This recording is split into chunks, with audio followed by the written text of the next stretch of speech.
Alô você, estamos de volta com o nosso curso de Lei Anticrime, falando agora do acordo de não persecução cível, né? Então nós falávamos na aula passada que o acordo de não persecução cível, ele é uma proposta que é feita pelo Ministério Público na ação de improbidade, evitando o prosseguimento dessa ação de improbidade, desde que cumpridos certos requisitos. Na aula passada nós demos esse conceito e agora nós vamos, sem mais delongas, falar sobre natureza jurídica. O acordo de não persecução cível tem natureza jurídica de negócio jurídico. É um acordo, é um negócio feito entre o Ministério Público e o acusado da prática de improbidade administrativa, quer seja porque ele praticou um enriquecimento ilícito, quer seja porque ele lesou o erário, quer seja porque ele violou os princípios da administração pública.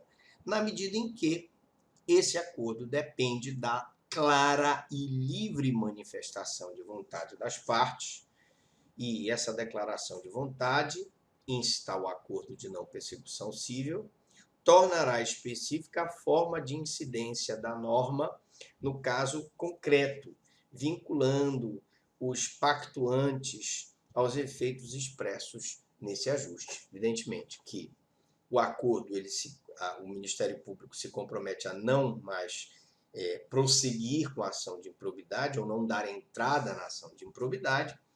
Ele torna específica a forma de incidência da norma no caso concreto e ele vincula a pessoa que está acordando com o Ministério Público a efeitos expressos no ajuste de não persecução cível. Quais são os pressupostos deste acordo de não persecução cível? O acordo de não persecução cível somente poderá ser celebrado quando estiverem presentes cumulativamente os seguintes requisitos. Atenção! Primeiro, confissão da prática do ato de improbidade administrativa. Se o acusado de improbidade está fazendo um acordo, ele tem que confessar que ele realmente está praticando o ato de improbidade administrativa, afirmar categoricamente que ele está praticando aquela improbidade.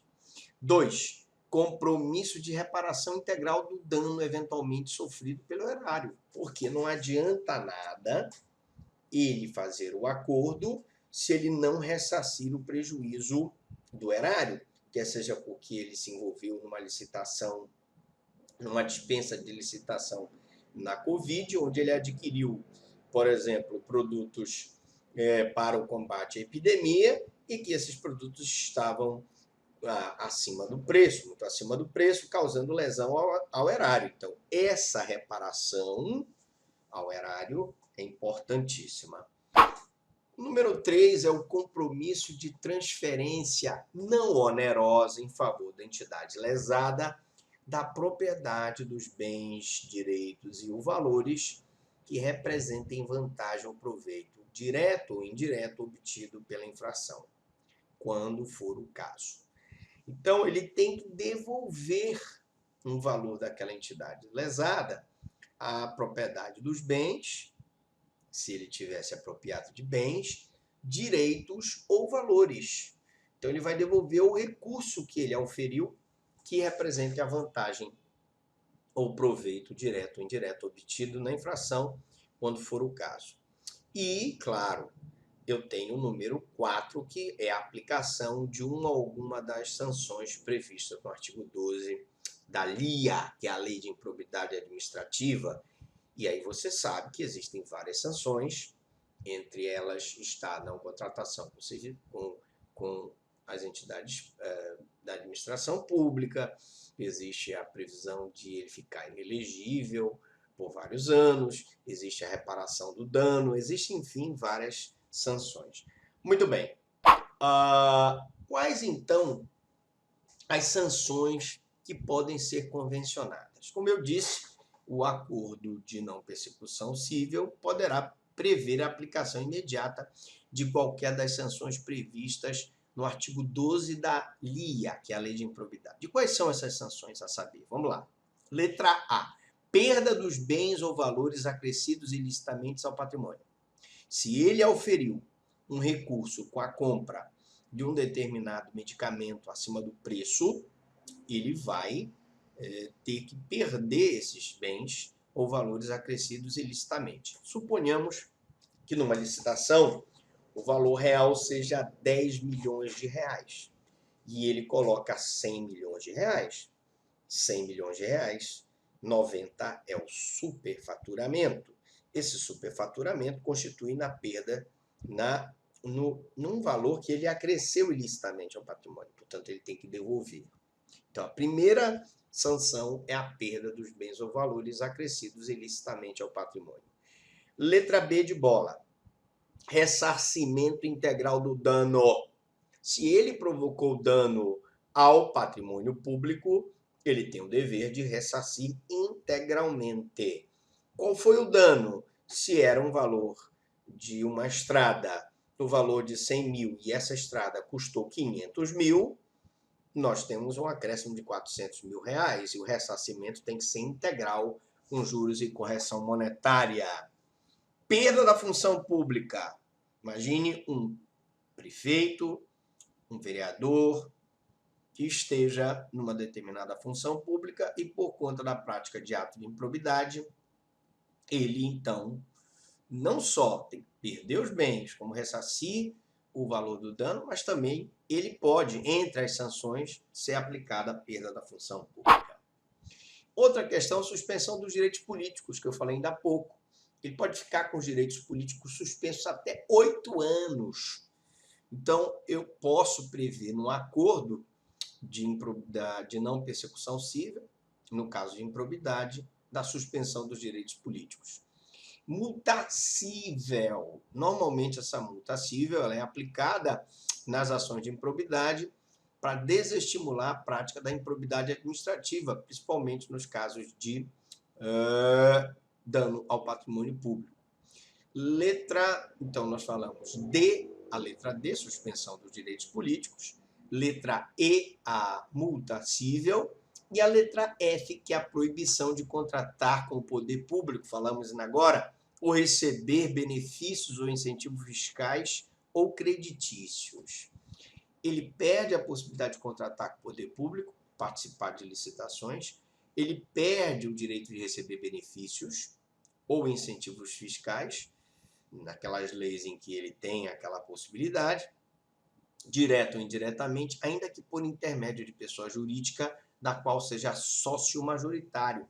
Então, se ele faz parte de um conglomerado de empresas, ainda que ele tenha uma pessoa jurídica desse conglomerado que seja sócia majoritária, ele vai, então, eles respondem solidariamente e todos ficarão impedidos de receber incentivo fiscal. Outra questão é quem é que pode entrar com esse pedido de acordo? Quem é que pode fazer esse acordo, né? Quem tem legitimidade para o acordo? A norma que conferia legitimidade apenas ao Ministério Público para a celebração do acordo de não persecução cível foi vetada pelo presidente da República. E como ficou, professor Franklin? O artigo 17A, né, que foi vetado, ele tem a seguinte inteligência. No silêncio da lei, nós entendemos que todos os legitimados à propositura da ação de improbidade administrativa estão autorizados a buscar uma solução negociada. Eu quero discordar um pouco desse entendimento majoritário, porque eu vou dizer por que eu discordo. Imaginemos, por exemplo, eu que fui promotor do interior, que nós tenhamos aí uma investigação por desvio de recurso da educação, da saúde, da merenda escolar. Quando um prefeito sai e o outro entra, se ele for da oposição, nós teríamos, teoricamente, uma possibilidade do prefeito que entrou mandar investigar o outro prefeito que saiu e que teria praticado o ato de improbidade.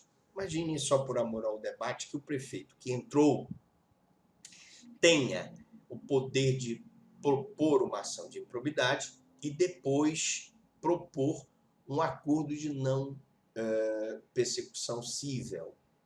Ora, a nossa preocupação é que esse prefeito faça o acordo de não persecução cível não para ressarcir o erário, não para combater a violação do princípio da administração pública, mas para que aquele prefeito anterior, que é politicamente adversário, possa ficar do lado dele para juntos poderem se beneficiar de alguma forma do governo. Então, essa é a nossa preocupação, daí pela qual a gente defende, e eu quero deixar aqui de público, de que quem deveria ter exclusividade para a celebração do acordo de não persecução cível deve ser sempre o Ministério Público, ok? Mas existe esse entendimento que no silêncio da lei todos são legitimados à propositura do acordo de não persecução civil. Momento para a celebração do acordo. Bom, como eu disse, o acordo pode ser feito antes da improbidade, durante a improbidade, certo? Então eu posso dizer, letra A, na fase extrajudicial, antes do ajuizamento da ação, onde ainda está sendo apurado através de um PAI, um procedimento administrativo investigatório, ou inquérito civil, em que as partes interessadas podem celebrar o acordo nesse PAI ou nesse inquérito civil, e será formalizado, como regra, um termo de compromisso de ajustamento de conduta, né? Então, o termo de compromisso de ajustamento de conduta, ele é feito pelo Ministério Público. Por exemplo, se uma prefeitura está poluindo o rio, ele vai fazer um termo de ajustamento e vai ajustar aquela conduta. Se aquela fábrica está poluindo o meio ambiente, mesma coisa. Então, ele vai ser feito na esfera extrajudicial. Na hipótese de um acordo ser celebrado por empresa pública ou sociedade de economia mista, conforme visto, o correspondente termo de compromisso deverá ser homologado em juízo, na forma do artigo 515, inciso 3º do CPC. Então, é importante fazer o termo de ajustamento de conduta, o termo de acordo de não persecução cível e homologá-lo perante o juiz. É importantíssimo isso, porque nós temos uma terceira instância, que é o judiciário, para fazer uma verificação dos requisitos de legalidade daquele acordo. Ou eu tenho, letra B, na fase judicial, em que eu já tenho uma ação de improbidade, em que já está tramitando essa ação. Então, na fase judicial, ali a lei de improbidade administrativa autoriza a celebração do acordo de não persecução cível no curso da ação de improbidade administrativa com eficácia, né? Fica condicionada à homologação judicial na forma do artigo 515, inciso 2 do CPC, como se fosse um acordo cível feito nos autos do processo, que merece a homologação e deve ser feita essa homologação pelo juiz, pelo Poder Judiciário, que vai, por último, fiscalizar esse acordo de não persecução cível. Muito bem. Controle do acordo de não persecução cível pelo juiz. Evidentemente que o Ministério Público tem autonomia para celebrar o acordo. Os entes federativos, União, Estados e municípios, podem celebrar, porque nós vimos que o dispositivo que dava a exclusividade desse acordo para o Ministério Público, ele foi vetado, portanto, no silêncio se entende que todos podem celebrar, mas o controle desse acordo é necessário.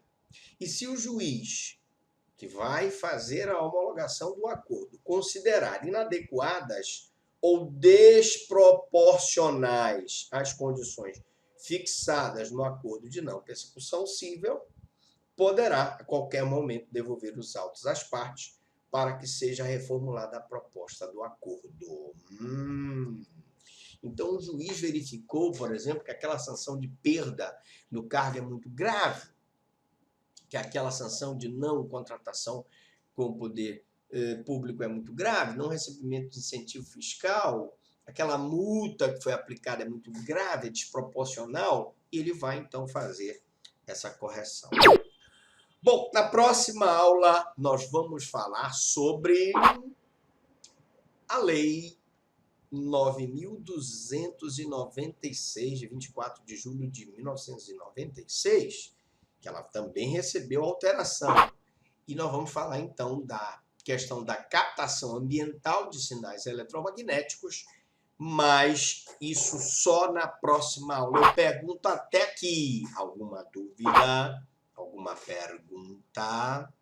Falem agora ou se calem para sempre.